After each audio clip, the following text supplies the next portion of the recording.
سەردەمی هەردوو لە ڕووداوەکانی کارەساتی کیمیایی بارانی هەڵەبجە و ساتەوەختی گەورەترین ڕووداوی مێژووی لە مێژووی گەلی کووردا کە ڕاپەڕینی ئازاری ساڵی 1990 گەلی کووردە. هەوڵ دەدەین لەم بەرنامەیەدا قسە لەسەر ڕۆڵی میدیای ئیسلامی بکەین لە سەردەمی ئەو ڕووداوانەدا. دەپرسین ئایا میدیای ئیسلامیەکان چ کاریگەریەکی بینی بە تایبەتی لە ناوەڕاستی هەشتاکان بە دواوە کاتێک کە بزوتنەوەی ئیسلامی لە کوردستان ڕادەگەیەنرێت و میدیادا دەمەزرێنێت ئەم میدیایە چ ڕۆڵێکی بینیوە؟ ئایا ئەم میدیایە ڕۆڵی بینی لە کیمیایی بارانی هەڵەبجە و ئەو ساتە وەختانەی کە وێنەکانی هەڵەبجە ئەگوازرێتەوە بۆ بەرچاوی جیهان؟ ئایا ئەو تیمە ڕاگەیانانە کامانە بوون یاخود بە شێوەیەکی بەرنامە بۆ داڕێژرا و بەشداریان لە گواستنەوەی وێنەکان و ڕووداوە کرد بۆ میدیاکانی دەرەوەی عێراق و هەروەها دەرەوەی کوردستان؟ ئایا ئەمانە چ ڕۆڵێکیان بینی لە ڕووداوی ڕاپەڕینی ئازاری ساڵی 1990؟ هەوڵ دەدەین لەسەر ئەم دوو بابەتە قسە بکەین بە میوانداری بەڕێز کاک نەجمەدین شێخ سدیق سەرگەتی، یەکێک لە کارەکتەرەکانی مەکتەبی ناوەندی ڕاگەیانی بزوتنەوەی ئیسلامی لە ناوەڕاستی ساڵانی هەشتاکان بە دواوە تاوەکو ڕاپەڕینی ئازاری ساڵی 1990. خۆشحاڵ بووین کاک نەجمەدین بۆ سازانی ئەم دیدارە. دەکرێت بپرسین سەرەتا و چەکەرەکردنی بیرۆکەی کاری ڕاگەیاندن لە ناو هێزێکی سیاسی سەربازیەک و بزوتنەوەی ئیسلامیدا چۆن دروست بوو؟ بەناوی خۆی گەورە سپاسان دەکەم بۆ ئەم دیدارە تایبەتە. خۆی لە ڕاستیدا ئەگەر بمانوێت زۆر وردەکاری لە مۆزوعەکە بکەین، هەچی موسڵمانە مبەلیغە ڕاگەیاندکارە، چون خوا خۆیە فەرمێ ئەبێ ڕابگەێنن. من وەکو شەخسی بەڕاستی هەر خۆم لە کاتی ئامادەی زۆر حەزم لە ئیشی ڕاگەیاندن بوو. لە چواری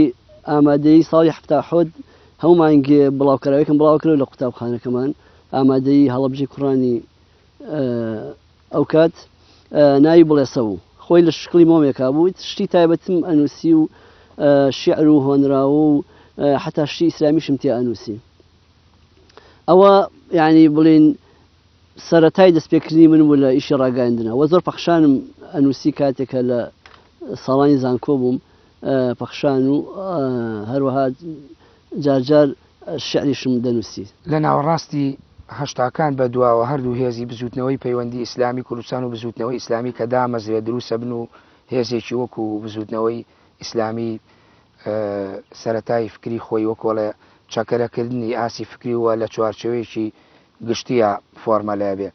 چۆن ئەو کاتانە مەکتەبی ڕاگەیاندنی بزوتنەوە دامەزراوە؟ مەهامی چی بوو ئەم هێزە سەرەتا کە پێکاتەی دوو هێز بوو زیاتر چوارچەوەیەکی عسکەری بەخۆوە بینی؟ چۆن ئەمە لە سەرەتاوە بیر لەوە کراوە کە ڕاگەیاندنێک شێبێ ئەم هێزە؟ بەڕاستی خۆی هەموو هێزێکی سیاسی یان هەموو دەوڵەتێک ئەگەر ڕاگەاندنی نەبێت ئەوە ئەبێتە هێزێکی شاراوە و کەس نازانێت چییە کات و چی ناکات. لەو سەردەمایە پێشەوەی بستنەوە دروست بێت پەیوەندی ئیسلامی هەبوو کە بەڕێز کاک حەمزە بەڕاستی دەوری بینی لە کۆمەڵی بڵاوکراوەی هەبوو، بەڵام لە ئاستێکی کەمدا چونکە هەم ستافی نەبوو هەم ئیمکانەتەکانیش ئەو کاتە زۆر مەحدود بوون. دوای ڕاگەاندنی بستنەوەی ئیسلامی ڕاگەیاندنی ئەو هێزە بوو، بەڵێ تقریبا لە ڕاگەاندنا بوو ئەو کاتە. دوای ڕاگەاندنی بستنەوەی ئیسلامی ئێمە کۆمەڵێک بڵین گەنج داوامان کرد کە نووسنگەیەک بکرێتەوە کە خۆی لە بڵین پەیڕۆپرۆگرامی ناوخۆی بستنەوەش هەبوو کە مەکتەبێکی ڕاگەاندنی ناوەندی هەبێت. و ئێمە چەند کەسێک هەوڵماندا کە لەو مەکتەبە ئیشکەین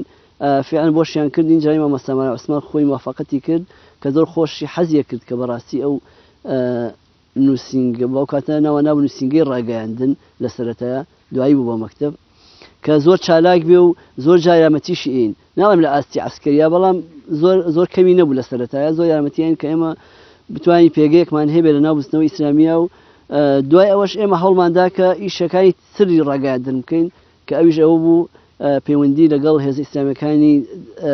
دەرەوەی کوردستانە بکەین. ئێوە سەرەتای دامەزراندنەکە یعنی زیاتر هەوڵی خۆناساندنتان هەبوو؟ لە سەرەتا بڵێ ئێمە لە ڕێگەی ڕاگەاندنەوە چەندین نامەمان ئاراستەی حیزب ئیسلامیەکانی دەرەوەی وڵات کرد، تەنانەت غێری ئیسلامیەکانیش بۆ حکوومەتی ئەوانەی کە جوابی ئێمان ئەدایەوە نووسرامان نەکرد بە ناوی بستنەوەی ئیسلامی کوردستانی عێراق و چەندین نووسرامان ئاراستەی بڵین ئومەوی متحیدە و خاچی سووری جیهانی و ئەو کەسانەی کە بڵێن ڕێکخراوە چالاکە مەدەنیەکانی ئەو سەردەمی وڵاتانی دەرەوە کە ئێستاش نمونەی ئەو نووسراوەمان هەرماوە. بەڵێ ئەو کاتانە بێگومان کورد لە چەوسانەوەدا بوو ڕووکردنە دەرەوەی بەشێکی زۆر لەو گەنج و لاوانەی ناوچە جیاوازەکانی کوردستان و دروستکردنی ئەم هێزە بێگومان لەژێر هەڵهاتن بوو لەژێر ستەم و نیری دەسەڵاتی ستەمکاری بەعس. ئایا ئێوە وەکو ڕاگەیان هیچ سەرەتایەکتان دەست پێ کرد لە چوارچێوەی خۆ ڕێخستنەوە و خۆ ناساندن و خۆ نمایشکردن و دروستکردنی خۆپشاندان و ناڕەزایەتی بۆ ڕایگشتی جیهانی لە ڕێگەی میدیاکانەوە بگوازرێتەوە تاوەکو بڵێن کوردیش میلەتێکە نەتەوەیەکە و زوڵم و ستەمی لە یەکرێ و میدیا دەور ببینە لێرەدا. بەڵێ هەروەکو باسم کرد بەداخەوە یعنی وڵاتانی دەرەوە بەتایبەتی حیزبی ئیسلامیەکانی دەرەوەی سنووری عێراق کوردیان وان ئاسان کە خەڵکێکی بێدینە یان خەڵکێکی مارکسیە یان خەڵکێکی چەپیە زیاتر کە ئێمە بەڕاستی توانیمان یعنی هەوڵێکی زۆرماندا کە بتوانین ئەو هەڵێ ڕاستکەینەوە و ئەمەش بۆ هۆی ئەوەی کە ئێمە چەندین کەس حتا لە ناو بەغا لە ناو ڕمادی چەندین ئێمە پێشمەرگەمان هەبوو لە ناو مووسڵەوە ئەوانەی کە لە جێشی عراقی ڕایان نەکرد پەنان هێنای ئێمە و لە ڕێزی هێزەکانی پێشمەرگە دژی حزبی بەعس دەجەنگن. بەڵێ ئەو کاتانە ئێوە هیچ لە کە بەتایبەتی ڕوتان لە ڕۆژهەڵاتی کوردستان کرد خۆپیشاندان و نمایشی مەدەنیتان ساز کرد لەو شوێنانە؟ بڵێ یەکەم خۆپیشاندان کردمان لە شاری سنە بوو کە خەڵکانێکی زۆر بەشداریان تیا کرد. لەو پێش ئەو خۆپیشاندانە هێزێکی هێزە عێراقیەکانی کە لە تاران دانیشتن وەکو جنابی باقر حەکیم و حیزبی داوای ئیسلامی و ئەوانە سەردانیان کردین و کۆبوونەوەیەکی زۆر گەورە کرا کە بەرەیەکی عراقی گەورە دروستکرێت دژی حکوومەتی بەعس و بەڕەحمەدێ باوکم لەو کۆبوونەوەیەدا وتارێکی بە فارسی و بە عەرەبی بە کوردی خوێنەوە کە هێزە عێراقیەکانی تیاو بەتایبەتی مەجلیسی عەلا و حیزبی داوای ئیسلامی. لە زیاتر دروشمەکانی خۆپیشاندانەکەتان چی بوو ئەوەی ئێمە لە سنە کرد؟ ئەو دروشمایی کە بەرزمانە کردەوە یەکەم شتیان ئەوە بوو کە ئێمە خەڵک بناسێ خەڵکێکی مەزڵومین بەڕاستی. دووهەم لەو شعانە کە نووسی بوومان دیکتاتۆریەت و زوڵمی حکوومەتی بەعسمان نیشانی خەڵکێدات. سێهەمیش ئاڕاستەکردنی ئەو وڵاتانی ئەوروپی بوو کە ئەو کات بەڕاستی زۆر یابەتی حکوومەتی عێراقیانەدا بەتایبەتی ئەڵمانیا و فەڕەنسا کە چە کوشتیان زۆر بۆ نارد ئێمە چەندین نامەشمان بۆ نارد کە ئەوە لە خۆپیشاندانی دووەمە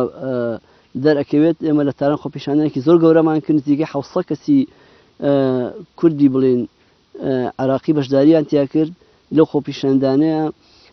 ئێمە نووسراوێکمان کرد بۆ 5 سەفارەت بۆ ئومەوی متحیدە هەروە بۆ خاچی سوور کە ئێمە مەزڵومیەتی کوردمان نیشانە ئەوەشمان نیشاندا کە نابێ بەڕاستی ئەم وڵاتانە پشتگیری حکوومەتی عێراق بکەن چەکی بدەنێ هاوکاری بکەن چونکە ئەوەی کە ئەی دەنێ دژی خەڵکی خۆی بەکاری دەهێنێتەوە. بەڵێ ئێوە ئەو کاتانە بە ناوی ناوەندی ڕاگەیاندنەوە دەورتانە بینی؟ بەڵێ ئێمە لە تاران کە ئەو خۆپیشاندانە گەورەکە ئێمە لەگەڵ ئەو شەهیدی برام و چەند کەسێکی تریش وەکو ڕاگەیاندن دەورێکی زۆر کاریگەرما بینی بەڕاستی لە نووسینی ئەو نامانەیە حتا بوو هیچمان لەگەڵ ئەو مامۆساقاری کۆکۆیی بەڕەحمەد بێ ئەوی ژێکێکی لەو کەسە چالاکانە لە تاران بەڕاستی ئەویش دەوری خۆی بینی کە ئێمە لەو سەفارەتانە نامەکەمان ئەدایە هەندێکیان وەریان نەگرت بەڕاستی بەتایبەتی سەفارەتی ئەڵمانیا و فەڕەنسا وەریان نەگرت ئێمە لەوێ خوێنمانەوە و هەروەها دوای نامەکانیشمان بە شێوەی پۆست بۆ نار. ئەو خۆپیشاندانەی سنە و تاران ماوەی نێوانیان چەند ڕۆژ زۆر و ساڵی چەند بوو یا بەدڵنیای تاریخەکەی کەی بوو؟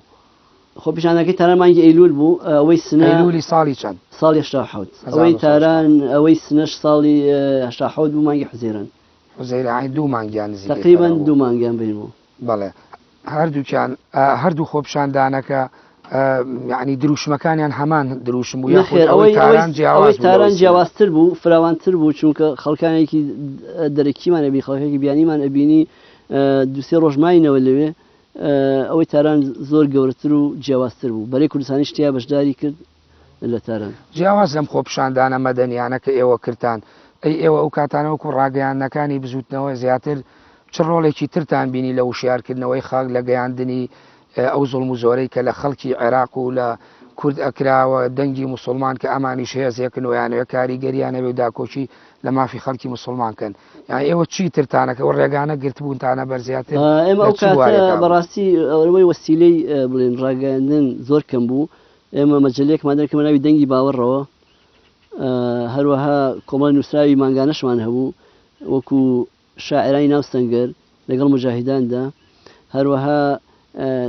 چەند کتێبێکمان تەبع کرد هی ئەو پۆستەرانەی کە بزوتنەوە خۆی بڵاوی کردبەوە ئەمانەمان ئەنات بۆ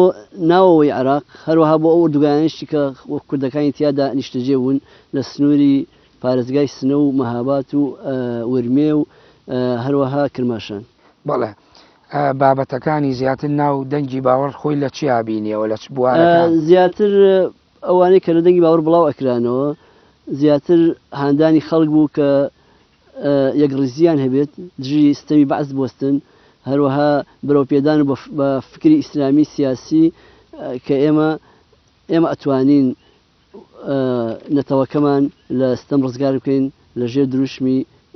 دروشمێکی ئیسلامیدا بەڵێ ئەو کاتانە بزوتنەوەی ئیسلامی کە دروست بووە زیاتر خۆی لە دروستبوونی کۆمەڵی هێزی سەربازیە بینیەوە جیاواز لەو هەوڵانی کە لە بواری سیاسیە چڕەکراوە یاخود ئەوەی کە تۆش باسیەکەیت لە ڕووی میدیاوی ئەلامی و دەورێکی کاریگەری بینیوە ئێوە هەماهەنگیتان چۆن لەناو ئەم هێزانە دروستەکردی هەماهەنگی ئیعلام ئایا مەهام و زەرورەتی ئیعلام لەو کاتانەدا بۆ خۆی جێی بایەخ بوو بۆ ئەم هێزانە زۆر ئێمە لە هەر هێزێک کە بستنەوە هەیبوو نوێنەرێکی ڕاگەاندن هەبوو کە ئێمە بەردەوام نووسرا و کتێب و نامیرکەمان چاپە کرد و پێمان ئەگەیاندن و هەروەها دەوراتی وشارکردنەوە هەبوو چونکە ئەو کاتە بەڕاستی حکوومەتی عراقی لۆ پەڕی قووەت و دەسەڵاتە بوو و ئێمە بۆ ئەوەی خەڵکەکە تێبگا کە ئێمە دژوەستانی هەر دیکتاتۆرێک و هەر زاڵمێک ئەرکی سەرشانی هەر موسڵمانێکە کە ئەمە بەڕاستی بە ڕاگەاندن ئەکرێت ئێمە لە هەموو ئوردوگاکانە قوتابخانەی ئیسلامیمان هەبوو هی کچان هی ژنان هی پیاوان هی گەنجانمان هەبوو کە ئەو شوێنەی کە مەسەن قوتابخانەی تیان نەبوو ئێمە قوتابخانەمان کردبووەوە لە ناو هێزەکانی شا هەمان بوو دەوراتی تەحفیزی قورئان و کتێب و بەرنامەی سیاسیمان زۆر هەبوو لە هەموو هێزەکانە بەڵێ ئەبینین لە دوای دروستبوونی بزوتنەوەی ئیسلامی لە ساڵی 1970 و دواتر هێواش کە ئەم چالاکیانەی تۆ باسیەکەیت لە ساڵی 1970 یەکێک لە ڕووداوە گەورەکانی جیهان کە کارەساتێکی زۆر دڵتەزێن و کاریگەر بوو کارەساتی کیمیایی بارانی هەڵەبجە بوو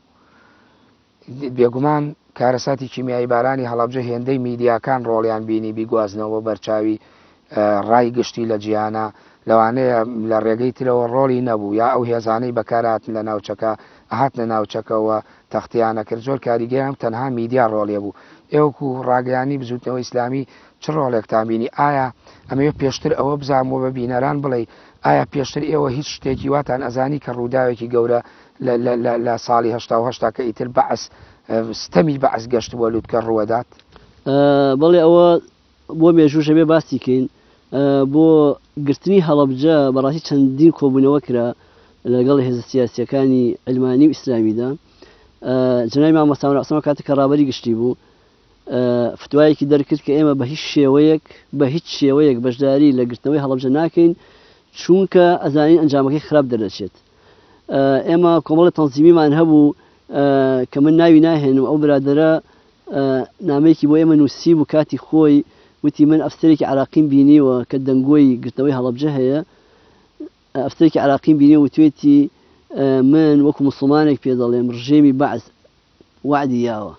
ئەگەر هەڵەبجە بگیرێ لەلایەن ئێران و ئەم هێزە کوردیانەوە ئێران بێنە سەرمان ئێمە چەکی کیمیایی لێ ئەدەین بەڕاستی ئەو کاتە خەڵک چەکی کیمیاییشی زۆر نەئەزانی ئەم هەواڵەی بەڕێزی باسیەکە ئەمە زانیاریەکی تازەیە بە نسبەت بینەرانەوە لە میدیا کەمتر باسکراوە یعنی ئەکرێ پێمان بڵێ چنێک پێش وادەی 16 ئەم هەواڵەتان بیستەوە ئەمە زۆر نەبوو ماوەی مدەکە دیاریکراو هەر مانگی سێ بوو چونکە سەروبەندی مانگی بڵین دوایەوە کە عراق لێدرا لە حەفەیەکی ئەوە عراق با بڵین ببوورە ئەو کاتێک کە عراق شکستی هێنا لە منطقەی فا و بەسڕە و ئەوانە لە جەزیرەی مەجنون ئیتر ئێران دەستی کرایەوە کە بتوانێت شوێنێکی زیاتر بگرێ بە تایبەتی منطقەی هەڵەبجە و بەرەو سلێمانی و دەربەنی خان بڕوات. ئیتر عراق شکستی یەک لە دوای یەکی ئەخوارد بەڕاستی. هەر لە مانگی شوباتەوە هێزێکی ئێرانی زۆر گەورە کۆکرایەوە کە هێرش بۆ هەڵەبجە بکرێت. عراق خۆی دەیزانی کە هێرش دەکرێتە هەڵەبجە سەر هەڵەبجە و لەوانش بدڵنیاش بوو کە ئەیگیرێ چونکە جێشی عراقی ئەورەی نەمابوو بەڕاستی. لە سەروبەندی بدایەتی مانگی سێ بوو ئەو برادەرە هاتە لای ئێمان خۆشی هات لە منطقەی هەورامان وتی من ئەفسەرێکم بینیوە بانگی کردووم وتوێتی ئەم هەواڵە زۆر گرنگە ئەبێت تۆ بە خزمانی و کە نزیکانی خۆت بیگەێنی کە عراق وتوێتی ئەگەر هەڵەبجە بیگیرێت لەلایەن ئێرانەوە کیمیایی لێ ئەدات. ئەمە هەواڵێکی زۆر مەوسوع بوو و خۆشبەختانە بستنەوەی ئیسلامی بە هیچ شێوەیە لە گرتنەوەی هەڵەبجە بەشداری نەکرد. من ئەمیش ئەو پرسیارە بکەم زۆر جار لەلایەن خەڵکەوە هێزە کوردیەکان تۆمەتبارەکرێن و لەوانەیە هێزە ئیسلامیەکانیشی ئەخرێتە ناوانە کە ئەمانە هاتوونەتە ناو هەڵەبجە و پاساوێکیان داوە بەدەست حیزبی بەعسەوە تاوەکو کیمیایی لێباتۆکو کەسێکی زیندوو و لە زمانی تۆ بۆی بینەر BBC و بیبینێت یعنی تا چەند ئەو هەواڵە بەناڕاستە زانی کە ئێوە بەشداریتان نەکەوە هێزەکانتان نەهاتۆتە ناو هەڵەبجەوە تاوەکو بەشداری کیمیا بە ئەو ڕووداوە بکات و لە بەرامبەر بەعس کیمیایی بکات بەسەر هەڵەبجە. هێزی بستنەوەی ئیسلامی بە هیچ شێوەیەک لە گرتنەوەی هەڵەبجە بەشداری نەبوو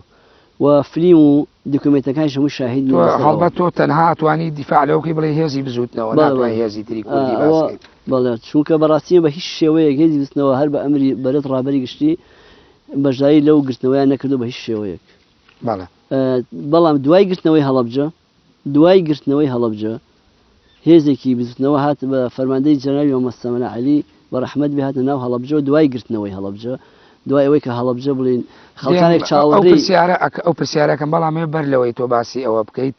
ئەوەت لێ بپرسم ئایا تۆ ئێوە کە ئەم هەواڵەتان بیست بەعس نیەتێکی خراپیە بەرامبەر بەوەی ئەگەر هێرش بکرێت سەر هەڵەبجە کیمیایی بکا بەسەرە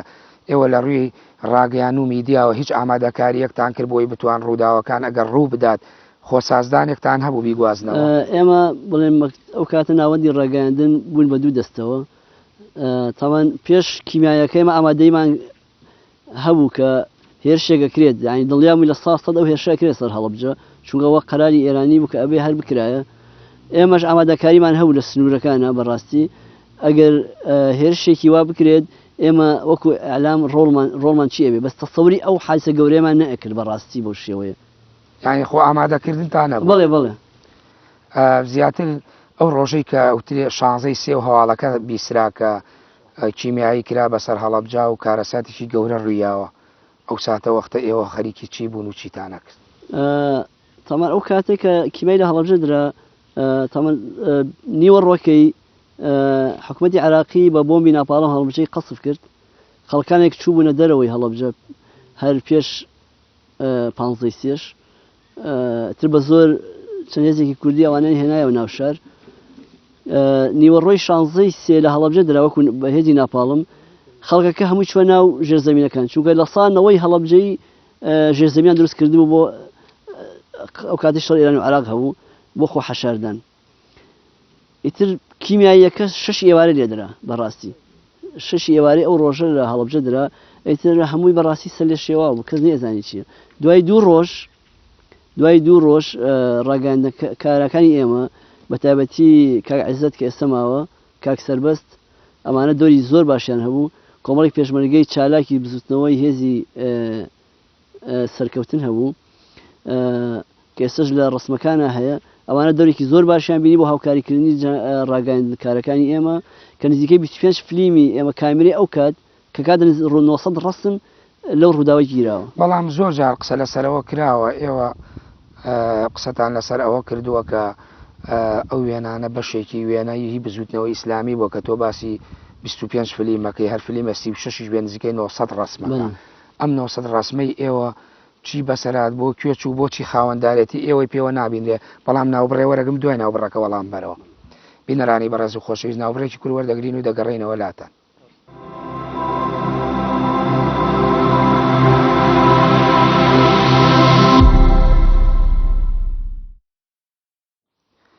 دووبارە سڵاو کاک نەجمەدین پێش ناوبڕەکە پرسیاری وەم کرد ئێوە باس لەوە ئەکەن ئەو هەموو وێنەیەتان گرتو لە کاتێکا خاوەنددارێتی ئێوەی پێوە نابینین کە تۆڵی ئێمە خۆمان ئامادە کردو و تیممان بۆ تیمەکان هاتوونەتە ناو هەڵەبجە لە 16 سێ بە دواوە ڕۆژانی دواتری ئەم وێنانەی ئێوە کوێ بردی بۆ کوێ ڕۆشت بۆچی ون بوو بۆ خاوەنددارێتی ئێوە ون بوون دیار نەما لێرەدا من بەتەحەداوەتوانم بڵێم لە سانەوەی ئەو وێنانەی کە لەسەر لە هەرێم و لە بێژگەم ئەوانەی کە لە میدیاکانی بیانیەکان هەنێکی گیراوە هی ستافەکەی ڕاگەاندی مستەوەی ئیسلامی بوو کە لە ڕێگەی ئێرانەوە ستافێکی بیانی ڕاگەاندکار هاتن ستافەکەی مەش لەگەڵ ئەوانە بوو لەگەڵ ئەو بیانیانە کە ئەو وێنانە ماون کاتە ناو هەڵەبجەوە هیچ شتێ دەستکاری نەکرابوو هیچ جەنازەی لە شوێنی خۆی نەجوڵا بوو ئەوانەی کە شەهید بوون و لە کۆڵان و جادە و ماڵەکانە هەرکو خۆی کەس دەستکاری نەکرد بوو لەو وێنانەیە ستافەکەی مەتوانوێتی ژمارەیەکی زۆر زەکو باسم کرد وێنە بگرێت و ئەوان بەردەوامیش بوون خۆی مۆزوعەکە ئالێرە گرنگترە بەردەوام بوون لە وێنەگرتن هەتا ناشتنی ئەو شەهیدانە کە ئەکسەری شەهیدەکانی کیمەبارانی هەڵەبجە پێشمەرەکانی بزوتنەوە و بەتابەتی هێزی سەرکەوتن و کاک حاج سەعیدێکیشمان هەیە خوا ئێستا نەخۆشە خوا شیفای بۆ بنێرێ یەکێ بوو لەو چالاکوانانە بەڕاستی کە خەڵکی مەنتیقەی هەڵەبجەش نییە توانیت دەورێکی زۆر زۆر گەورە ببینن لە ناشتنی ئەو جەنازانەیە کە لە ماڵەکان ببوورە منەمێ ئەو ڕاستی ئێوەش وەکو ڕاگەیاندن جگە لە گواستنەوەی وێنەکان دەوری کۆکردنەوەی جەنازەکان بەڵێ زۆر زۆر وەچەند کەسێکی تری بێلایانیش کە بتنەوەش نەبوون مەسەرەن جەنابی کاک بورهان حاجی هادی یەکی بوو لەو چالاکوانانە کە ئەستا کەسیش ناوی ناهێنێ کە هەڵبەت هەڵەبجەی بڵێ بە سەدان شەیدیان گواستوەتەوە و ناشتویانە بۆمبێک درابوو لە قەبرستانی شەیدانی هەڵەبجە هەر خۆی پێش کیمیابارانەکە لێدرابوو لەو گۆڕەیە بە سەدان کەس نێژرایەوە چونکە بەڕاستی نەئەتوانرا چەندین هەزار کەس کۆ بکرێتەوە و قەبری بە جیاجای بۆ بکرێت ئێوە ئەم وێنانەی کە گرتان دوجار کە ئەڕۆنەوە بێگومان نامێنن لە دیوی باشووری کوردستانەشنەوە ڕۆژهەڵات چۆن توانیتان سوود لەم وێنانە وەربگرن چۆن پیشانی ڕایگشتیتاندا ئایا تەنها لە ڕێگەی ئەلبوم و لە ڕێگەی بڵاو کراوەکەم یا لە ڕێگەی چیەوە ئێوە میوانتان نمایش کرد پێش وەڵامی ئەم پرسیارە حەزەکەم ئەوە بڵێم ستافێکی تری ئێمە ڕاگەاندن هەبوو ئەو کاتێک کە بریندار و ئاوارەکانی هەڵەبجە هاتنە ناو ئێرانەوە بەندە لەگەڵ جای مامۆستا سامانە عەلی بەڕەحمەت بێ لەگەڵ مامۆستا عەبدوڕەحمان سەجادی توانیمان هەموو ئاوارەکان بەبێ جیاوازی هەموو ئاوارەکانی ناو ئێران بەسەر بکەینەوە کە ئەوە هەوڵێکی زۆر گەورە بوو کە لەگەڵ حکوومەتی ئێرانی مامۆستا سامانە عەلی زۆر ئیسراری ئەکرد کە ئەو بریندارانە زوو بنێرێن بۆ نەخۆشخانەکان ئەوەی کە پێویستێتی بۆ دەرەوەی وڵات بنێرێ و ئەوانەشی کە شەهید بوون لە خەستەخانەکانە بە ناونیشان و بنێژرێن کە ئێستا بەڕاستی هەوڵانە زۆر کەس باسی ناکات ئەوە شتێکی زۆر گەورە بەڵام پێ دوانیە بۆ خۆیەوە لە ئاوازی ڕاگەیانی ئێوە بوو لەو کاتان نەتان توانی وەکو ئەو کات ئێمە کردمانە بێ ئێستا ڕاگەیاندنەکان بیکەن چونکە ئەوە شتێکی ڕابردوو بوو ئێمە کردمان ئەو کاتە بە کێ بڵێن ئەو کاتە ڕۆڵی خۆی بینی لە ڕاگەیاندن زۆر خەڵک ئێستا چەندین کەس هەیە کە من لەو ڕۆژانە کەسێکم بینی هە نەمناسیەوە تیما مەسا تۆ هاتی بۆ دەگاکەی ئێمە چونکە خەڵکانیە پەرتەوازە بوو من یەکێک لە کامیاران و یەکێک لە کرمان و یەکێک لە ئەسفەهان بوو ئێمە ئەگەڕاین بەسەرمان کردنەوە خزمەکانی ترمان بە یەک ئەناسانەوە فڵان خزمەکە لە فڵان شوێنە لە فڵان مەکتەبە لە فڵان مزگەوتە بەو شێوەیە دوای ئەوەی کە ڕسمانە هاتنەوە نووسنگە ڕاگەاندن ئێمە دەستمان کرد بە کردنەوەی پێشەنگا کە یەکەم پێشەنگامان لە شاری سنە کردەوە و ئەو وێنانەشمان نارد بۆ دەرەوەی وڵات برادێکمان کە لە کەنەدا بوو ئەو کات ئەویش یەکی تیژ لە لەندەن و دوو پێشەنگایان کردبووەوە بۆ هەر بۆ وێنانەی ئێمە ئێتا ئایا ئەو وێنانی ئێمە لە ڕێگەی ئەوانەوە چۆتە دەرەوە یان کەسێکی ترکە لە شەڕە ناوخۆیەکانە بەدەست خەڵکانی ترکەوتووە و بڵاو بۆتەوە و ئێستا ناونیشانی ئێمەی بەسەرەوە نییە بەڕاستی بەڵێ تۆ باسی شتێکی گرنگی ترێکەوتی ئەو کاتانە مامۆستا مەلا عەلی ڕەحمەتی هێزەکانی هێنا بۆ ناو وین بۆ ناو هەڵەبجە بۆ ئەوەش بۆ کۆکردنەوەی تەرمەکان و بەدەمەوە چوونی خەڵک ویا بۆچی بووەکو ئەو کاتە سەردەمی بزوتنەوە ئیسلامی تەمان ئەو کاتە جای مامۆستا سامانە عەلی بەهێز دەکەوە مامۆستا سامانە حەحمەدی ئازادی چەند کەسێکی ناسراوی تری ناو بزوتنەوەش هاتنە ناو هەڵەبجەوە بۆ بەدەمەچوونی خەڵک چونکە خەڵک چاوەڕێی ئەوانی ئەکرد زیاتر کە بۆ عنوانەی کە ئەکسەری ئەندامانی بیستنەوە خەڵکی ئەو ناوچەیە بوون چاوەڕێی هێزەکانی ئەوانیان کرد کە بێنە ناو شار و بێن بە دەمیانەوە ئایا لەم فۆزایە چی بکرێ باشە هەڵەبجە بدرێ بە دەست کێوە باشە کە هەڵەبجە مەسەن ئازاد کرا حکومەتی تیان نەمەوە ئەوانە بۆشایەکی ئەمنی و ئیداری دروست بوو کەەوە زۆریشی نەخیان بە کیمایەکە ئەوەش کۆتایی هەیە ئێوە توانیتانە کوڕاگەیان ڕۆڵی ئەم هێزانە بگوازنەوە بۆ دەرەوە کە هاوکاری خەڵکی هەڵەبجەیان کردووە بە قەناعەتی من بۆ لەبەرەوەی ئیمکانێتمان نەبوو کاتە بەڵام وێنەکان خۆیان ئەدوێن یان ئەوانەی کە لە وێنەکانە هەن ئەکسەریان بڵێن ئەندامانی بزوتنەوەن کە خەڵکییان ناسێتەوە و هەنێکیشی ئێمە بڵێن لۆگۆیەکە لێدرا بوو ئێستا لە ڕاگەندەکان من خۆم ئەیبینم خەتێکی ڕەش بەسەر لۆگۆکە هاتووە دیار نەماوە لۆگۆی ئێوەیە نەخێری خەڵک لۆگۆی ئێمەیە کە خەڵک دایپۆشیەوە بە خەتێکی ڕەش ئێوە چۆن نەتانتوانی وەکو پێویست قسە لەسەر ئەوە بکەن و ئەو وێنانە بڵێنەوانە وێنەی ئێمەیە و توانی ومانە لەگەڵ ڕاگەیان نەجییانەکانە ئێمە ژوێنەکان تۆمارکەین و بیگوازی خۆی قسێکی زۆر گرنگ هەیە من ئەمێ باسی کەم ئەویش هەچم پەیوەندی بە ئێستای ژیانی منیشەوە هەیە ئەوەیە کە ئێمە ئیسلامی وەک ئەو داگە دەسۆزە وای نامانەوێن نیشتیمان لەت بێ یعنی کابرا کەسێک کە داوای مناڵەکەی خۆی کە دایکی خۆی نییە ئەڵێ لەتی کە لەتێکی بۆ تۆ لەتێکی بۆ من بەس ئێمە نامانەوێت لەت بێ ئەڵێ هەمووی بۆ تۆ بەس لەت نەبێت ئێمە بڕوان خۆم بڕوان بەوە هەیە بەڵێ تۆ چیتر هەیە لەسەر کیمیایی بارانی هەڵەبجە و ئەو وێنانەوە ڕۆڵی ئێوە لە ڕاگەیانی بزوتنەوە دەورتان بینی بێکە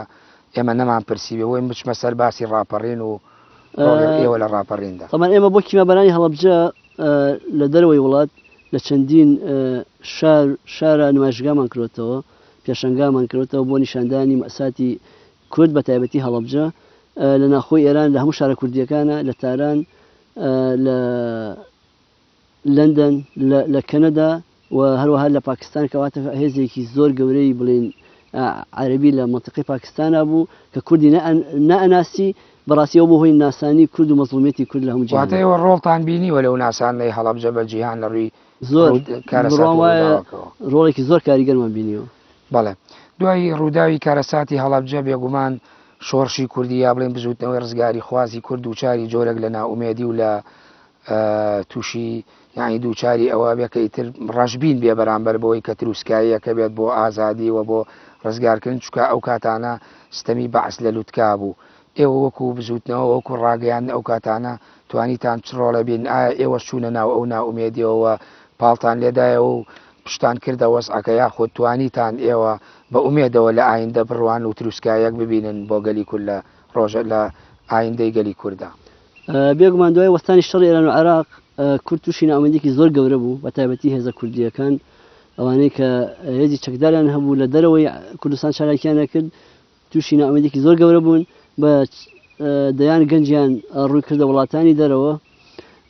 من ئەڵێم ئەو بزوتنەوەی ئێمە وەک هێزێکی ئیسلامی چالاک بەڕاستی ئومێدێکی زۆر گەورەمان هەبوو ئەو قوتابخانەی کە باسم کرد لە ئوردوگاکانە زۆر برەومان پێدان لە هەموو ئوردوگەکانی بڵین ڕۆژهەڵاتی کوردستان ئێمە قوتابخانەی ئیسلامیمان هەبوو فێرکردنی بڵێن لاو گەنجەکان ئەوانەی کە لە قوتابخانە دابڕابوون ئێمە لەوانە بەردەوام بووین بەڕاستی ئەمە زۆر خاڵێکی گرنگە بە نسبەت ئەم پرسیارەی منەوە ئەو قوتابخانانەی ئێوە جەختی لە چیە کردەوە لە ڕووی هۆشیاریەوە بۆ تاکی کورد لە ئوردوگاکانی ڕۆژهەڵات وەڵاهی ئەو ئێمە بەرنامەیەکی تایبەتیمانەوە لە هەموو ئوردوگاکانە بۆ کوڕان و بۆ کچانیش بڵین بۆ ژنان و بۆ پیاوان بێژی ئەوەی کە ئێمە دەرسی ئیسلامیمان هەبوو وانەی ئیسلامیمان هەبوو قورئانمان هەبوو کۆمەڵی وانەی گشتیمان هەبوو چەند کەسێکیشمان ئێمە فێری زمانی ئینگلیزیە کرد بەڕاستی کەسە جنای مامۆستا هێواش لە هەولێرە هەر ئەو کات فێری زمانێکی ئینگلیزی زۆر باش بوو و ئێستاش بەردەوامە بۆ هەستانەکرد ئەو کاتە خەڵک لە ئوردوگەکان ئاتاجی فێربوونی زمانە زۆر پێویست خۆناغە بوو زۆر پێویست بوو کە خەڵک زمان بزانێ بە تایبەتی ئەو بیانەیە کە هاتنە ئوردوگاکان خەڵک نەیەتوانی بە تەواوەتی ئەوەی کە لە دڵیاتی پێی بڵێ چوە زمان ئەو وەسیلەیە کە بتوانین تۆ مەساتی خۆت بە خەڵک بگەێنی بەڵێ پێویستی بە متەرجم نەبێت بەڵێ ئەبینین لە نەوەتەکان بە دوای ئەوەی شەڕی کۆیتە بێت و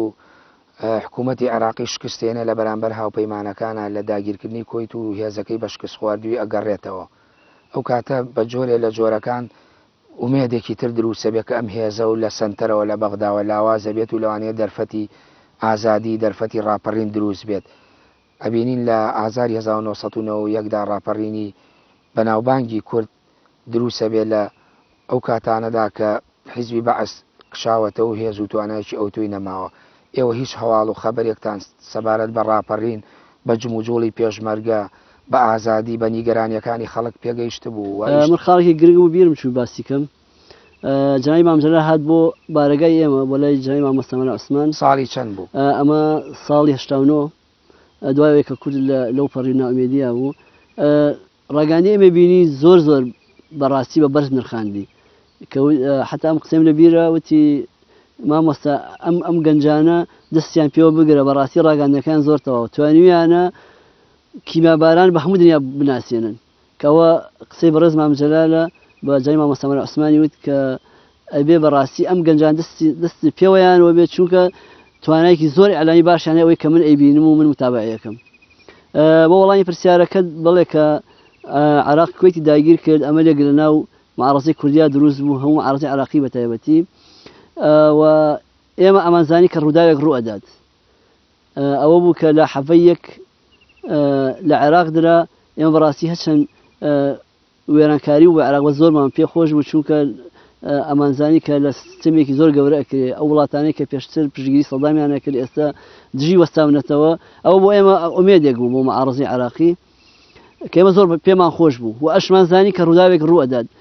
من خۆم لەو کاتەیە چەندی نامم بۆ تەنزیمەکانی ناوخۆ نووسی کە ئامادەکاریەکتان هەبێ لەوانەیە گۆڕانکاریەکی زۆر گەورە بەڕێوە بێ ئێستا کۆمەڵێ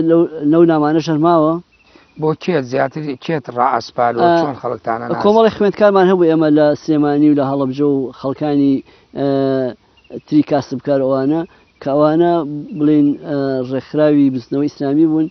هەنێکیان ڕێکخراوی پەیوەندی ئیسلامی بوون کە پەیوەندیان کرد بۆ بزنەوە. یەکێ لەو برادرانە کە دوایی باسی کرد وتی کۆمەڵە پۆستەری ئەوان پێگەیانوە چوومە مەکتەبەکەی خۆمان لە هەڵەبجە پێش بچمە ژوور و هەڵواسی مامۆستا دەرگای کردەوە پێی سێر و بینی ئەم پۆستەر چۆن هەڵواسترا بۆ پەلەپەلە ئەمە قسەی ساڵی 90. بەڵێ یعنی ئێوە خەبەرتان هەبوو کە ڕاپەڕینێک ڕووداوێک ڕووەدا؟ بەڵێ کورد ئەیزانی کە بەڕاستی معارەزەی کوردی ئەیزانی ڕووداوێک ڕوئەدات. تۆ شتێکی گرنگت باس کرد باسی لە باقر حەکیم کە سەردانی سنەی کرد و باسی هەماهەنگی هێزە عێراقی و کوردیەکانی کرد لەوێ پێکەوە بکرێ. ئایا ئەمەش یعنی چەند ساڵێک کە 3 ساڵ پێش لە ڕاپەڕینەکەی ساڵی 91 ئەمە ڕۆیە ئەمەش زەمینە سازی بوو بۆ ئەوە؟ خۆی دوای ئەو سەردانی کە باقر حەکیم هات بۆ لای بزوتنەوە ئێمە لە مانگی 11 مەفرەزەیەکمان چوو بۆ قەرەدا کە خۆمێکێک لەوانە بووم هێزێکی گەورەی ئەوان ژەگەڵ ئێمە هات بەڕاستی بۆی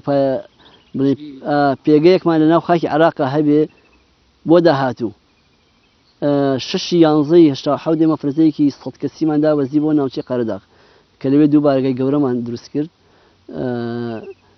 هێزێکی عەرەبی بڵین مەجلیس ئاعلا و حیزبی داعش لەگەڵ ئێمە هات دوای ئەوان جیابوونەوە بارگایان گواستە بۆ شوێنێکی کە بەڵێ ئێستا ئەوان ئەو هێزانە دەسەڵاتێکی زۆریانەیە لە عێراق ئێوە ئەیان بین ئەو سەرکردانێک کە هات وەڵاهی من لە بەس دەتەوزیان بین و کاتی خۆی هەمویان لەگەڵ ئێمە بوون زۆر متەواضع بوون ئەوانەی کە ئێستا دەسەڵاتدارن چیان لەگەڵ ئێوان نزیکایەتی مەسەڵەن ئیبراهیم جەعفەری من چەند جار چووم بۆ لای کابراکی زۆر سادە بوو موفق ڕوبیعی خودی باقر حەکیم کە باوای عەمار حەکیمە ئەمانە من چەندی چوومە دە بارگاکانیان لەگەڵ جای مامۆستا شێخ محەممەد بەڕەحمەت بێ زۆر خەڵکانی متەواضع و سادە بوون بەس ئێستا ئێتر نازانم بۆچی هەن لێ هاتووە. بەڵێ ئەی لە باسی ڕاپەڕینەکەمان کرد ئێوە لە ڕاپەڕینەکە کە هاتنە خوارەوە چ ڕۆڵێکتان بینی قۆناغێکی جیاوازتر لە قۆناغی پێشوتان دەست پێەکە لە ڕووی ئیعلام و لە ڕووی تەختیەکردنی ڕووداوەکانی ڕاپەڕین ئێمە پێش ڕاپەڕین پێم وتی ئامادەکاریەکان هەبوو ئەو ڕۆژێک کە ویسمان دابەزین هەواڵمان گات حاجی قاسم لە هەڵەبجەوە کە لە هەڵەبجە ئێستا هات لەوێ کۆمونیۆیەکمان کرد لە مزگەوتی کەمپەکەی ئێمە ئیتر کۆمەڵی پۆستەری زۆرمان حاضر کرد کۆمەڵی پێداویستی ڕاگەاندنمان حاضر کرد ئەو کاتە ئەشعە هەڵکۆڵین هەبوو بۆ یاخ هەبوو خەتاتی و لافیتە و شتێکی زۆرمان ئامادە کرد بەڕاستی کۆمەڵی ڕسمی هەڵەبجەمان گەورە کردبوو هەموو ئەوانەمان بە سارێک هێنایەوە هاتین عەربەت کە ئێمە ڕۆژی 10 چوینە سلێمانی لە مزگەوتی گەورەی سلێمانی بارگایەکمان کردەوە کە جەماوەرێکی زۆر بەدەمانەوە هات بەڕاستی بێگومان ئێوە پێشمەرگە بەشداری ڕاپەڕینی کردووە لەگەڵ جەماوەرە ئێوە ژووک و ڕاگەیان یا خودوک و پێشمەرگە هات نەخوارەوە بۆ منە باسی ئەو هەماهەنگیت کرد لەگەڵ حاجی قاسم کە لە ئۆردوگا کردوتانەوە بۆ منشورات و بۆ دابەزین ئایا یعنی ئێوە توانیتان ئەمە هەماهەنگیە لەگەڵ پێشمەرگاکەن وەکو ئەعلام یاخودەوەی تۆ باسەکەی زیاتر وەکو ڕەهەندەکەی ڕەهەندە سەربازیەکەی باسەکەی کە وەکو عسکەری بەشداری بکەن ئێمە خودی ئێمە وەکو ڕاگەاندن هاتین پێشمەرەکان پێش ئێمە دابەزی بوون بەڕاستی چوو بە ناو سلێمانیەوە بەس ئێمە بۆ ڕۆژی دواتر ڕۆشتین بارگاکەمان لە ناو مزگەوتەکە کردەوە ئیتر ئێمە کۆمەڵی فیلمی ڤیدیۆشمان هەبوو ئەو کاتە وەکو دیکۆمنتی شکنجەکانی زیندانەکانی بەعس و کیمەبارانی هەڵەبجە و ئەوانە کە ئێمە نمایشمان کرد بۆ خەڵک بۆ بەردەوام خەڵکانێکی زۆر سەردانیان کردین ئەو وێنە و دیکۆمنت و فیلمانە ئەبینی بەڵێ ینی شێوازی ڕاگەیانتان ڕێگەیەکی تری گرتە بەر بۆ گواستنەوەی ئەو وێنە ئەم جارە بەربڵاوتر بڵێ ئەمە کۆمەڵی خەتاتمان هەبوو کاک عەبدوڕەحیم و کاک نامیق زۆر دەوریان بینی بەڕاستی لە نووسینە ئەتوانم بڵێم هەموو ناوچەکانی کوردستانی بارەگامان تیادانا لە سلێمانیەوە تا کۆیە سێ بارەگامان هەبوو لە بەرزایەکانی کۆیە بەرەو هەولێر لە هەیبەسوڵتان لوتکە هەیبەسوڵتان بارگای ئێمە بوو لافیتۆشمە هەڵاواسی بۆی خەڵک بزنەوە مناسب بزنەوەی کێیە ناو هەولێرە چەندین بارەگامان هەبوو لە ناو دیانە لە سۆران لە قەڵازیە لە ڕانیە لە چوار قوڕنا کەواتە ئەو هەماهەنگی کە تۆ باست کرد پێشتروتی لە هەموو هێزەکانە کەسێکوانە بوو ڕاگەیان کە داش بەزین بە هەمان شێوە لە بارەگاکانە ئێوە نوێنەرتانە نوێنەرمان هەموو دەورێکی ڕۆڵێکی باشتر و دەورێکی باشتری بینی بەڕاستی هەتا دوایی برادرانی ئەو ڕاگانە کارانی کە لە هێزی حەمزە هەبوون لە منتیقەی ڕانی و چوار قوڕنا دواتر توانیان ڕادیۆیەک دابنێن لەوێ بۆ یەکەم جار لە ناو چوار قوڕنەیە دوای ئەوە ئێمەش ڕادیۆیەکمان لە سلێمانی دانا بەڵام ئەوەی کە زۆر کاریگەرەی ئێوەی بینین کە ڕاپەڕی نەکرد ئێوە لە کەرکووک ماوەیەکمانەوە یعنی ماوەیەکی زۆرمانەوە ئایا ئێوە چیتان کرە بینین لە کەرکووکو ئەوەی کە باسەکرا کۆمەڵە دیکۆمنت و بەڵگەنامەی زۆر گەورە لە دوای بەعس بە جێما لە بەرەوەی هەیئەی کەرکووکی تیابوو دەستگای استیخباراتی گشتی شیمالی تیابوو یعنی بە شێوەیەکی گشتی کەرکووک پێگەیەکی گرنگی بەعس بوو بۆ سەرکوتکاری خەڵکی کوردستان ئێوە مهمەیمانەوەی ئێوە لە کەرکووکە لە چیا بڵێ تەمان مفرەزەکانی ئێمە شابەشانی پێشمەرەکانی تر بەڕاستی یەک لە حەزەی چوونە کەرکووکە وانی لەگەڵا بوو ئێمە کە دوایی لەگەڵ کاک شێخ مستەفا هەبوو ئێمە سیارە وشتمان نەبوو بەڕاستی ڕاگەیاندن لەگەڵ سیارەکە و سارێکی شخصیش بوو تەکلیفم لێ کرد هاو لەگەڵمە چوونە کەرکووک یەکەم ئیشی من بارگایکم دانا لە کتێبخانەی گشتی کەرکووک دوایی لەگەڵ چەند برادەرێکە کاک شێخ فاروق هەبوو کاک وەلید ئەو بڵێن تەنزیمی ئێمە بوو لە ناو کەرکووکە قوتابی زانکۆی مووسڵ بوو هاتن لەگەڵمان چون بۆ هەیئەی کەرکووک دەستمان کە بە کۆکردنەوەی ئەوراق بەڕاستی خەڵکانێکی زۆر بڵێن ئەو قسێش کە جوان نەبیڵین خەڵکانێکی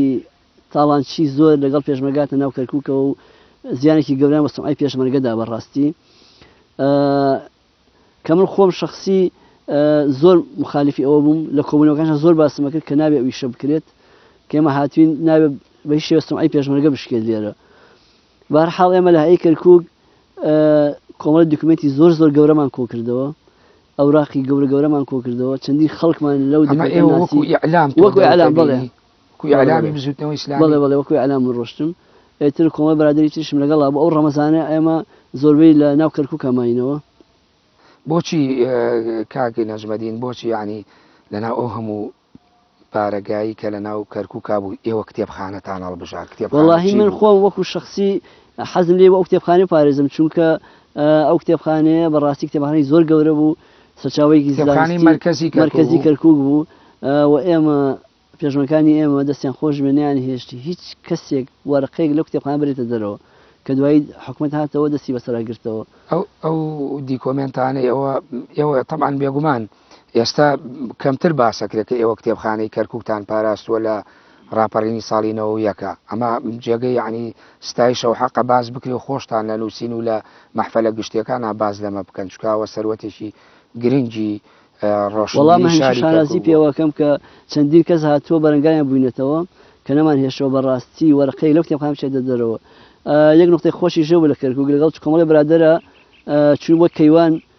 ئەو شوێنەی کە ئەماوەد هەموو کورد لەسەر ئەمە ژیانیدانە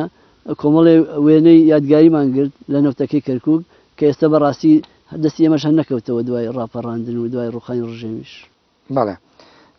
ئێوە هیچ دیکۆمنتێکتان لەسەر خۆتان وەکو بزوتنەوە ئیسلامی لەناو ئەو بەڵگەنامەیاندا ئەو بەڵگەنامانەی دۆزیتانەوە بینیەوە؟ زۆر چی دۆزی؟ من لەو بەڵگەنامانە نووسراوێکی هەیئەی کەرکووکم دۆزیەوە کە وای کەرکووک هاتبوو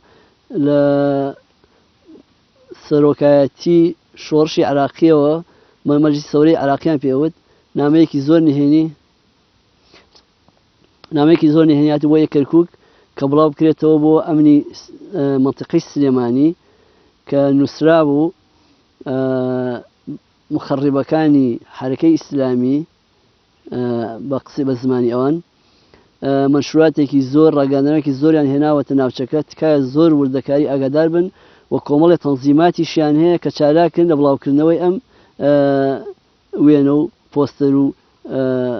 هینە بەیاناتان هەیە. هەر ئەمانەت بینی شتی تر هەبوو کۆمەڵی کاسێتیش هەبوو کە ئێمە کاسێتمان ناردبوو وێنەی گیرا بووە ئێمە کۆمەڵێک تەنزیماتمان شەهید بە لە سلێمانی ساڵانی پێشووتر. بەڵێ هێشتا و حوتەوەوانە ئەم دیکۆمنتانە قەبارەیان چەندێک بوو چیتان لێکردنیەوە بۆ ئێستا نەماون؟ بەداخەوە لە شەڕی ناوخۆ لە نەوسێ فۆتان زۆربەی فۆتان. چەندێک زۆر بوو ئەوانەی تۆ هێناتەوە؟ ئەتوانم بڵێم یەک ساریستێک زوو هەمووی هێنایەوە؟ هەمومان هێنایەوە زۆر بە ئەمانەتەوە هێنامانە منتیقەی بارگای ڕابەری گشتی لە بێتواتە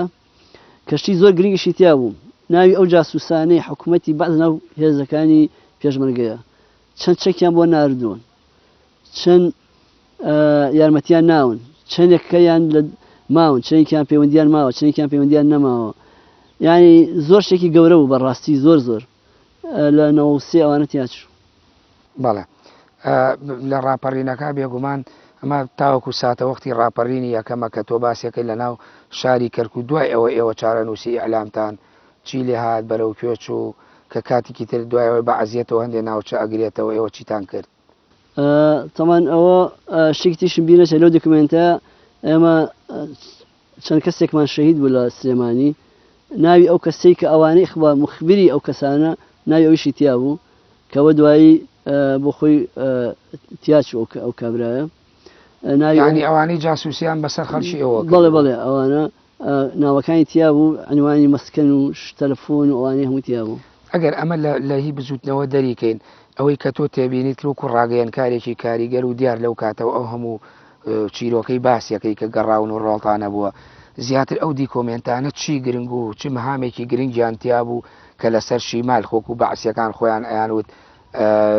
بە دوایە چوو بوون و نووسی ویان و دەستی ئێوە کەوت ئەوانەی کە کاریگەر بوون و سەرنجی تویان ڕاکێشا چی بوو؟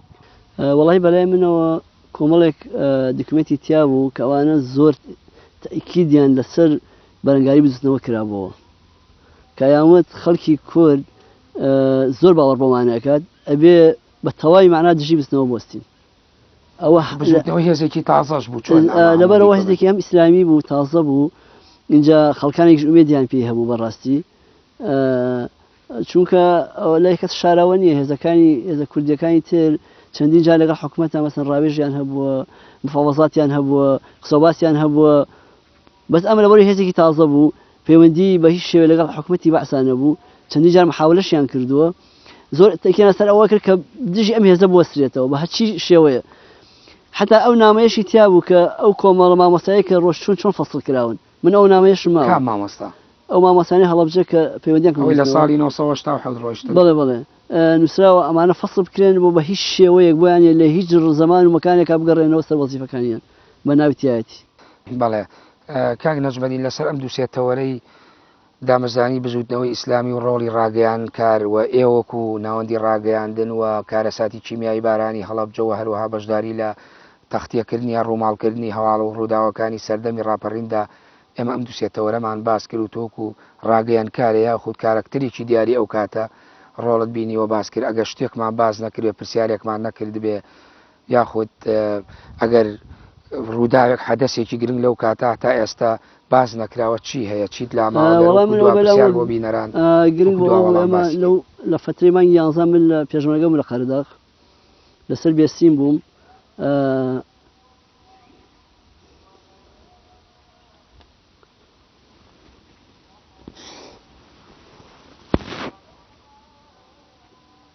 قەت بیرم ناچێت کە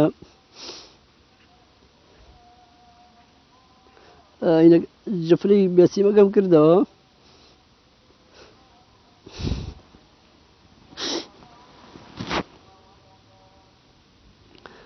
شەهیدبوونی ئەو پۆلە بوو کە کەوتنە کەمینی حکوومەتی بەعسەوە شەهیدانی سەرگەت بەڵێ بڵێ زۆر بۆ من کاریگەر هەبوو کاتە بەڕاستی ئەم حوزنەی تۆ بۆ کاریگەری بۆ ئەو قۆناغە و ئەو مێژوە ئەو سەردەمە هەیە وەکو سەردەمێکی زێڕین یاخود لەبەرەوەی کەسە نزیکەکانی تۆ لە ناو ئەو مەفرەزەیە شەهید بوون واللهی خۆی هەمووی کەسی نزیکی من بوو بەس یعنی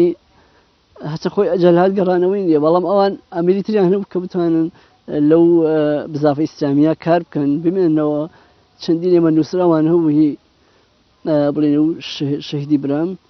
کە ئێمە لە داهاتوە ئەوەکەین بۆ شێوەیەکەین بۆ شێوە ڕاگەاندن بەرەو پێشەوەی مادام ئەوە هاتە پێشەوە بۆی بینەریش زیاتر لای ناڕوون نەبێ پێم خۆشە دەرفەتێکی کورتەیەم بە کورتی باسی هاتنە خوارەوەی ئەو مەفرەزە و شەیدبوونیان لە مێژووەکەی و ساڵەکەی بکەی ئەگەر بە کورتی ئەوان هەژدەی سێ شەش کەس بوون ئەو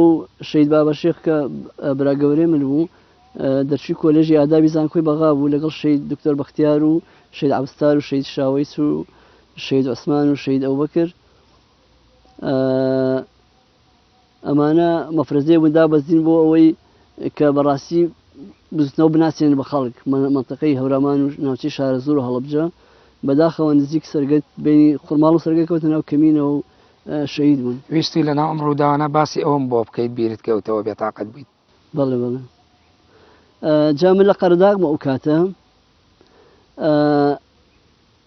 کۆمەڵێ چالاکی ئەعلامی هەبوو کە خۆم بڵێ ئەو کاتە وەکو ئەعلام بە تەنها بوون لەوێ وەکو ستافی ئەعلامی کە ئێمە پەیوەندێکی باشمان هەبوو لەگەڵ ڕێکخراوەکانی خۆمە لە ناو سلێمانی و حتا بەغاش یەک دوو برادرمان لە بەغا هاتن کوردەکانی دانیشتووی بەغا کە یەکە ناوی کاک محەممەدە ویتریکا عەبدوڵڵا هاتن بۆ مەنتەقەی قەرداغ ئێمە خۆمان هەویشتمان بۆ دروستکردن ئەو کاتە هەوی زانکۆی بەغامان بۆ دروستکردن بۆ هەویانە ئەیانتوانی هات چۆ بکەن و کۆمەڵێ پۆستەر و بڵێن وێنە و وێنەی شەهیدەکان و بەیاناتی بزنەوە کە بزنەوە چییە و چۆنە ئەمان نرد بۆ مەنتەقەی ڕمادی و بۆ بەغا و ئەو شوێنانە بەڵێ کاک نەجمەی من ماوەی بەرنامەکەم تەواو بوو ئەگە بکرێت ئێوە ئەو هەگبەی ئەعلامێتان هەبوو لەو قۆناغە داوای کە تۆ باستە کرد هەمووی لە ماوەیەکی زۆر کەمان بوو بەڵام ئێمە زەمانێکی زۆرە ڕاپەڕین کراوە 26 ساڵە و ئەم هەموو ڕاگەیان و میدیا ئەبینین ئەوەی ئێوە کردان قۆناغێکی تایبەت و ئەمەش قۆناغێکی تایبەتترە تۆ لە دوای ڕاپەڕینەوە بەرهەمی ئەم ماندووبوونانەی ئێوە چۆنە بینی و چۆن ئەمانەی ئێستا بە درێژکراوی قۆناغی سەردەمی خۆتان وێ ناکەیت بەڕاستی ئامانجەکانی ڕاپەڕیمان نەپێکاوە بە تەواوەتی ڕاستە ڕژێمێکی باز نەماوە ڕژێمی ستەمکار نەماوە بەڵام ئومێدی ئێمە بەوە بوو کە ئێمە حکومەتێکی ناوخۆیی بێ حکومەتێکی کوردی بێ دادپەروەری بڵاو کاتەوە شەفافێ لەگەڵ خەڵکە کە بەڕاستی ئێستا نە لە هەڵبژاردنەکانە شەفافە نە لە دادپەری و لە داهاتەکانیان شەفافە و ئەبینین خەڵکانێکی زۆر یەکێکیان خۆمم زۆر معارضی ئەم دەسەڵاتن بەڕاستی لەبەر ئەوەی نەیتوانی و حەقی خەڵکی بدات من کەسێک منوانی کە زۆر ماندوو من داوای حەق من لە خۆی گەورەکەم چونکە بەڕاستی وەکو ئیسلامی ئیشم کردەوە بەڵام هەر ئەبێ حەقێک بدرێت بەڕاستی ئێستا ئەو شەیداری کە من باسی ئەو شەیدی برام بڕۆ لە لیستەکانی سلێمانی ئەگە ناوی شەهیدە و بینی من ناوی خۆمە گۆڕم ناوی جادەکان ناوی خەستەخانەکان ناوی شوێنگشتەکان هەموو بە شەهیدی تر کاکە ئێمەش یعنی تۆ ئەبێت لەوەشە دادپەروی بکەیت یعنی بۆچی مەسەڵەن شەهیدم نەداوە برای من شەهید نەبووە کەسانی ئێمە شەهید نەبوون کەسانی ئیسلامی شەهید نەبوون بۆچی ئەبێن تۆ ئەو فەرقە گەورەیە بخەیت کە ئەوان بشاریت ئەو ڕاستیانە زۆر سپاس بۆ ئەندازیار نەجمەدین شێخ سدیق سەرگەتی ئەندامی مەکتەبی ناوەندی ڕاگەیانی بزوتنەوەی ئیسلامی لە سەردەمی هەردوو کارەساتی هەڵەبجە و ڕووداوی گەورەی ڕاپەڕینی ئازاری ساڵی 1990 سپاس بۆ ڕەخساندنی ئەم دەرفەتە. بەڵێ بینەرانی بەڕێز و خۆشەویست بەم شێوەیەتمە کۆتایی دیداری تایبەتی ئەم جارە تا دیدارێکتر بەخۆی گەورە و میهرەبانتان دەسپێرم. خواتان لەگەڵ کاتێکی خۆش بۆ هەموو لایەک.